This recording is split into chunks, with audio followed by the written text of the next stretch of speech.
Hey viewers, welcome to another game as a casual pro gamer. Today we're doing a Hecarim game, and a Hecarim game of him going top. So the commentary here in the email was that it's nothing special, it just shows off how he lanes, and that's exactly what I wanted to see. Want to know kind of how he can use his skills, what skills would be useful in certain situations. I'm sure we will get Hecarim games that are awesome in later stages, but for now it is pretty important to me to just see what he does in lane. And yeah, that's exactly what we're going to watch for here. 30 seconds until minions spawn. So yeah, fast forwarding a little bit until we actually get to the stage where there are minions in the lane. So they have, hang on, let me see the teams. They have Master Yi as a jungler, then Vayne Vladimir as bottom, Olaf, Vayne Olaf as their bottom lane. Both of which are starting off with Doran's Blades. I have to disagree with that. That is very stupid to do. You're going to lose your lane if you do that versus players that are anywhere near decent. And yeah, let's see, Vayne on the other side did go boots of speed with his health potion, which is a lot better. And up against Sejanni here, Sejanni who hasn't been played in quite a while. At least, well, I never see her. I never see her in games, I never see her in replays, and I never see her in tournaments. Wow, that damage, man. So the stacks on, I think that's his Q, yeah. Those actually stack up to do quite a bit of damage here. And a flash drawn out. Really nicely done. So, Ludo getting sniped there in the bottom lane. Don't know how you can actually get Ludo this early on, but yeah, well, I guess, yeah, if you misplay then you can get anyone. Yeah, Olaf plus Vayne does quite a bit of damage, obviously, so maybe that has something to do with it. Yeah, the Hecarim is starting to push away the Sejanni, and still going to get all of these, should be able to pick up these last hits. Doesn't mean that he actually is going to. And every time Sejanni comes in range, he's going to take a swipe at her. One health potion ahead, and actually, well, quite a few hit points ahead. It's 350 hit points versus 550, and yeah, we see the jungler coming in, which was kind of obvious that that was going to happen. And is he actually going to get out? Yes, he is. Nicely done. He's going to be able to use his health potion to get 150 health back. And yeah, another wasted flash there. Nice attempt by the what's his face? Nautilus, who has been played quite a bit, actually. And oh, nicely done. Actually pushes the enemy back, and still making sure that she took a tower hit. Yeah, that was nicely done. And yeah, we can see that he currently is at 2-1-2. And yeah, obviously not, well, no, he hasn't learned this one yet. Yeah, I was like, he's not level 5. So 2-0-2. And yeah, the Rampage seems to be the best skill to level up early. He has been doing quite a bit of damage with it, and yeah, he does keep missing last hits here. So we're going to fast forward a little bit because, well, it is just a regular game, so we can skip to the parts where it's actually interesting to watch. The last hitting, yeah, that depends on what player you are, but pushing away your opponents, pushing your opponent out of the lane. Is Sejanni actually going for an amplifying tome with no health potions, which means that now he can just push her around all he wants. There is nothing she can do about it, because she is not going to regain health here. So she's going to die here, I'm assuming. Oh, almost getting the kill, but not actually managing to do so.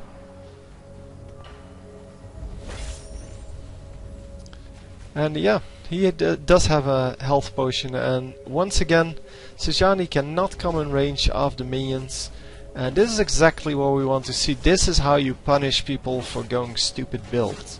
This is how you punish them for going Doran's Blade early game or Doran's Ring, and this is how you punish them for buying an Amplifying Tome instead of health potions.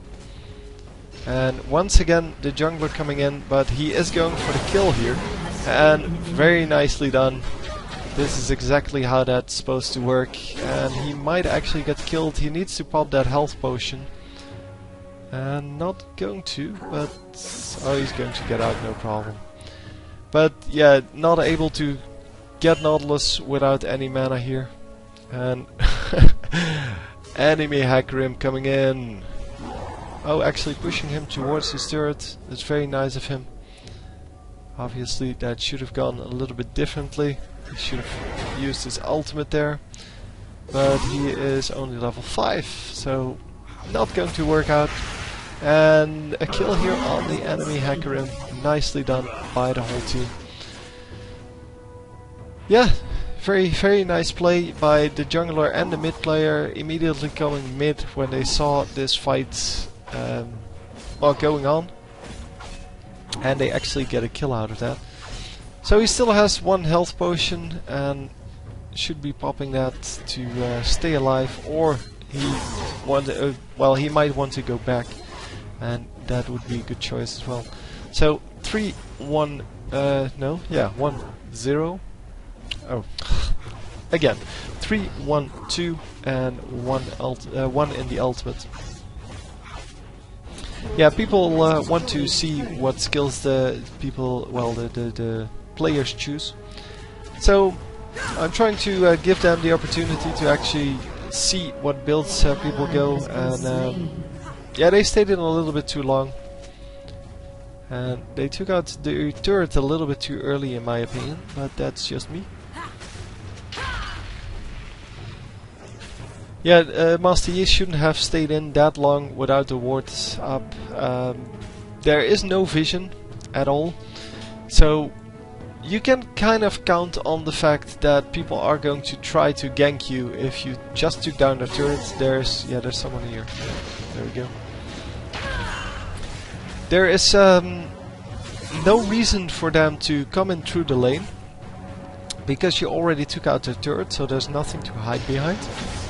So they are going to try to cut off your retreat, and especially if it is a 2v1 situation, they are going to manage to get a kill out of that if you're not careful.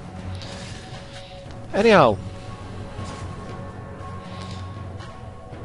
continuing on, Sejanni once again, well, retreated, has some health potions this time, and actually got a kill there. That's yeah, it's unfortunate because she doesn't deserve the kill. It is fortunate because now she's worth money again. Well, she's worth 300 again. And meanwhile, in the mid, there are 3 enemy champions versus this lone Vladimir, who does have his ultimate, so he can still do pretty well in a 1v3 fight. And Master Yi just standing around here, not realizing that the enemies are probably going to go back, and An enemy has been slain. he is going to go in here for the kill. Come on, Alpha Strike. Yeah, making the mistake of actually just right-clicking the opponent instead of clicking on the bush where he wants to go. And wow, someone just ran away from this red buff. So they're going to get a free red buff here. Nice. That's always nice when you do that. And we're just in time to see him get that kill on the Lulu. Yeah, a 5 versus 1 situation there. That is not good even for Lulu. Destroyed a turret. So yeah, the Master Yi should have definitely gotten that kill, especially because he, yeah, he had the 1v1 situation. So, and getting into top lane here with the teleport, and this is why it is kind of useful to take out that turret. Come on! Oh no, it's not going to be up in time, is it? It's this one, I think. The yeah, the increased movement speed. Come on, one more second. No, he cannot chase that. And ooh, actually getting the kill there. He was already dead, and Sejuani came in being greedy, tried to pick up that kill or get an assist on it, and very nicely done, switching targets. It wasn't worth it, but it was definitely a good move in the end. So nicely played, and that was, yeah, the end part of that was really nicely done. Obviously, chasing through a turret is never a really good idea unless you can actually secure the kill and then get out again. And he couldn't secure the kill, and he couldn't get out again, so definitely not worth it. So Vayne is going to take out these raids, which is good, because, well, if nobody else is going to take them, it is gold that is being wasted, experience that is being wasted, and he is going to, well, our Hecarim here is going to be in bottom lane.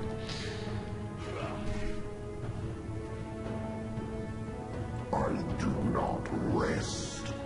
So yeah, Hecarim is kind of a yeah, a unique champion in that he is a centaur, and we normally see kind of the normal human models, and yeah, this one at least has some variation to that. It is still the basic human model, only he moves differently. Well, his feet move differently. Yeah, I would just like to see more non-human champions. Like, not just the 2 arms and a few legs. Because this is still pretty much human. And there are so many variations possible. I guess it's easier to make human models because you can just copy-paste from the others. So the whole team is now grouping up every time for a kill, which is an excellent idea. They should be able to get this turret without too much, well, interference from the enemy. Lulu trying to do a little bit, but yeah, Lulu is really just a support, cannot really do anything on her own, except make sure that she doesn't get killed. And Vayne here in some trouble. Oh. Yeah, here's that Master Yi, dude. Oh, Master Yi being too greedy. She was already dead and he still went after her. That was just too greedy. And that means instead of a 1-for-0 trade, or 1-for-0, yeah, well, 1 kill, a free kill, I guess. They got a 1-for-1 trade. And they make it into 3-for-1 trade, but that was pure coincidence because, well, the enemies didn't stop chasing them. And yeah, it's kind of amazing that Hecarim stayed alive through that. I don't know. I don't think he has an actual way to stay alive built in. So yeah, he has extra movement speed, but. Or, well, extra damage based on his movement speed, so normally you build some extra movement speed on him.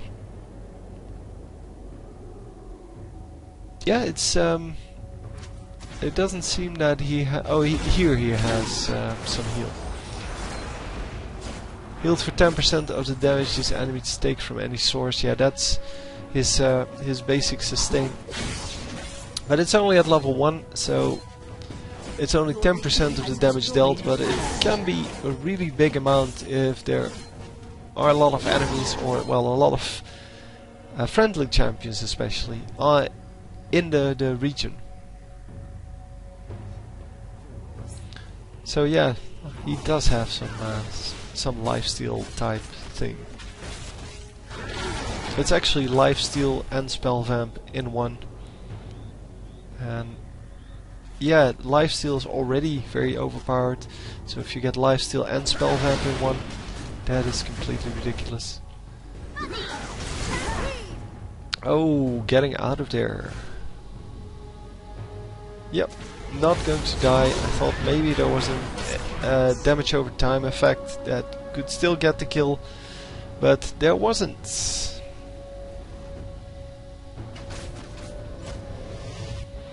So now it's a 2 versus 4 situation. Yeah, if you're in this situation as a red team, never ever recall where the enemy can see it.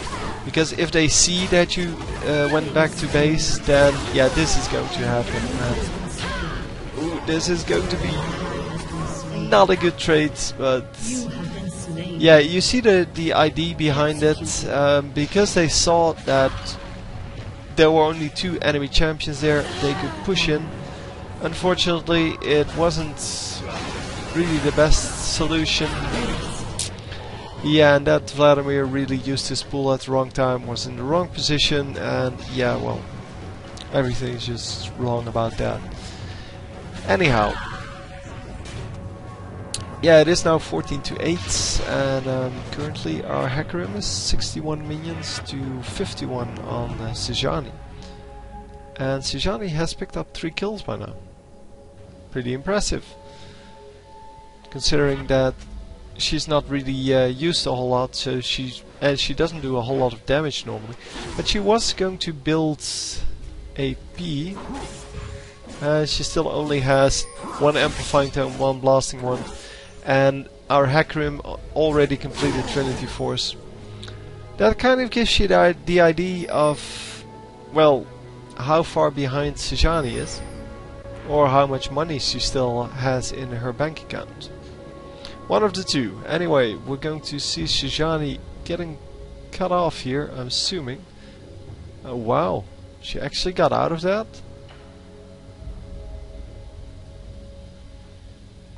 No, come on. Yeah, she got out. I have no idea how, but she must have hit the recall button right when she dropped out of vision and had the reduced recall time or something like that, because it seems they should have picked that up, but didn't happen. So yeah, they do get 1 kill, and oh, Vladimir once again not having his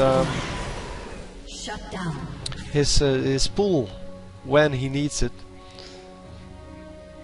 So he probably used it previously, but yeah, you should really try to keep that until the last possible or the best possible moment, not just use it to slow people down or anything like that, and definitely don't use it to do damage after you ulted someone, because that is just bad. Anyhow, top lane is going to see a fight between Master Yi and Vayne. And 3 minions, 5 minions actually. And they do get a kill there. So I don't know what Vayne was planning to do there, because she didn't really have vision on him to stun him. And there's not a whole lot else she could do. Did Sejani finally buy something? Oh, she went for a catalyst. So complete waste of money, that early amplifying tome, because that amplifying tome should have been built into something by now, and it's just a complete waste if you don't use it this long. She could have saved herself a lot of trouble in lane by just going for the health potions and not going for well, this risky item. She could have even gone for like cloth armor and some health potions. And that's, well, when she got killed the first time. And wow, a huge fight breaking out here. Unfortunately, our Hecarim is watching this, So we can actually see the health bars. 2 guys going down, and the rest just moves out of there. So enemy Hecarim with a completely different build. Yeah, he is a jungler, so that's why he gets Wriggle's Lantern. And oh, he is going to get over, and oh, still getting killed. Nicely done, nicely done. And yeah, he still had flash up, so even if he was too low health to get through the turret fire, taking the one shot there, it still wouldn't have been a problem at all. And yeah, getting the early surrender here, because, well, they completely dominated this game. So thank you for sending this. It indeed shows off how he's played in lane, and yeah, we can see that he can really dominate a lane if the opponent makes a mistake. The real problem lies in that he really doesn't have any well, massive solo target damage, so single target nuke. If he had that, then he would be more like most of the top lane champions. And yeah, I'm still waiting for the pro players to find where he fits in and how he becomes a good champion. But I'm pretty sure this one is actually a good one, and it's kind of like with Shyvana. He's not going to be played a whole lot until people figure out what to do with him. Once they figure it out, he's going to be a standard champion for a lot of matchups and a lot of teams. Anyway, hope you enjoyed. I'll see you next time. GG.